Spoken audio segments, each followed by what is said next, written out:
اسد ایک چالاک مگر بے راہ لڑکا تھا۔ وہ ہمیشہ جھوٹ، دھوکہ اور نقل کے ذریعے کامیابی حاصل کرنے کی کوشش کرتا۔ اسکول میں امتحان کے دوران بھی وہ نقل کرتا اور خود کو ہوشیار سمجھتا۔ لیکن ایک دن اسکول میں ایک نیا استاد آیا۔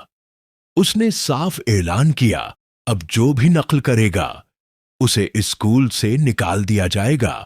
اسد نے پرانی عادت نہیں چھوڑی اور امتحان کے دوران رنگے ہاتھوں پکڑا گیا۔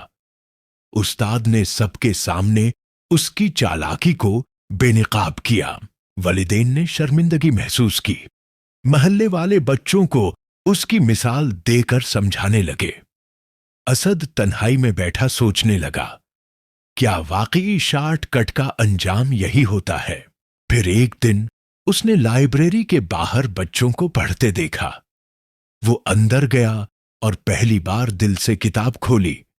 دن رات کی محنت کے بعد اس نے دوبارہ اسکول میں داخلہ لیا اور اس بار ایمانداری سے امتحان پاس کیا۔ کئی سالوں بعد وہ ایک ایماندار افسر بن چکا تھا۔